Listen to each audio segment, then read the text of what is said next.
Good day, students. I'm Mrs. Snyman from Citibank College at the Heidelberg campus, and today we are talking about Personal Assistance Level 4, Topic 2, which is all about applying basic business principles.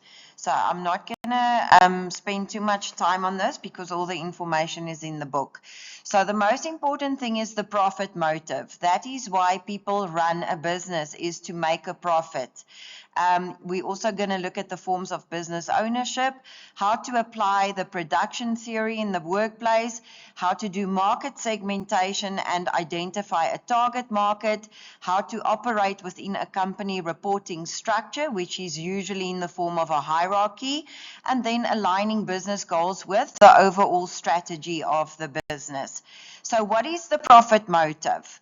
The profit motive is when you make a profit. In other words, you buy something for, say, for example, 10 Rand, you sell it for 15 Rand, and you make 5 Rand profit. Okay, so you need to look at the quantitative measure. How do you measure the profit?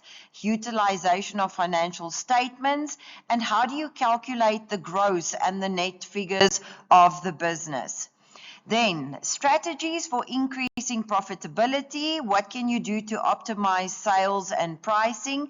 And how can you enhance operational efficiency? All of these things are in the book.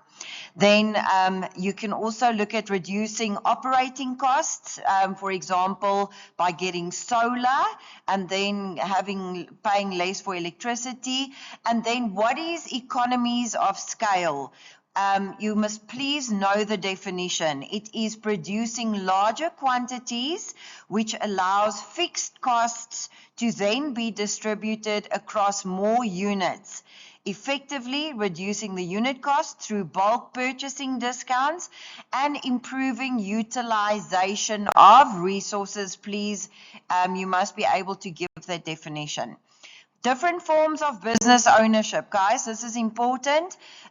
When there is only one owner, it's a sole proprietorship.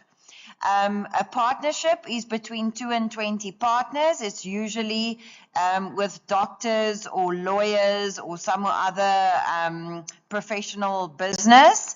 Then companies and closed corporations, you get two different types of companies. The one is private, the other one is public. So a private company can only have 1 to 50 shareholders, but a public company can be traded on the Joburg Stock Exchange. Okay, so it's open to the public to buy shares.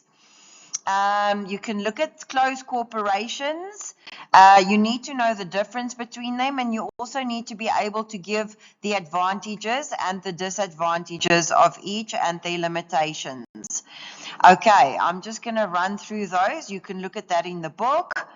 Applying production theory in the workplace. That is why you have a business, is in order to make a profit. You need to know what the principles are of demand and supply. And you also need to be able to draw a graph.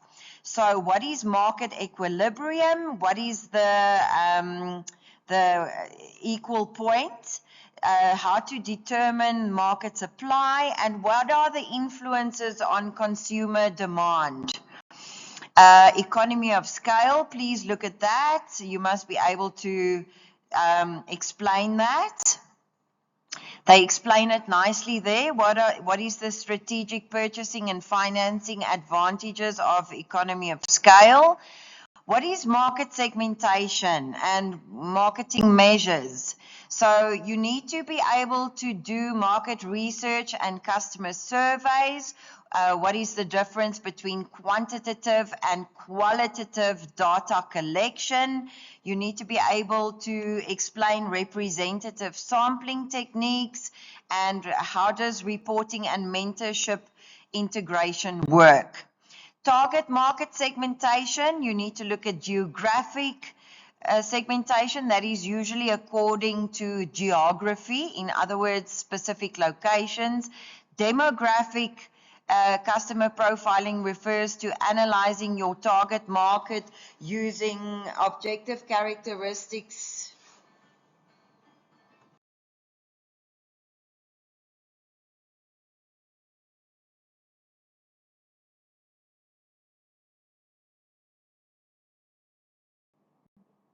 Advertising strategies, you can look at those. How to do marketing, and then operating within a company reporting structure, there must be some form of operating hierarchy. And then organizational structure and reporting lines, how does that work?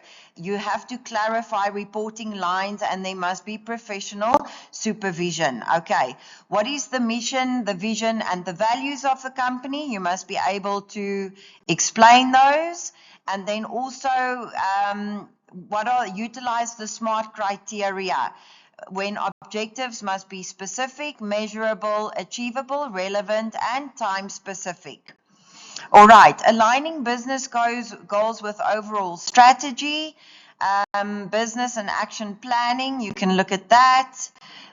SWOT, you can also look at doing a SWOT analysis, looking at the strengths, the weaknesses, the opportunities and threats in order to do proper risk management. And then what is a contingency? It's a backup plan when something goes wrong. All right, that's it.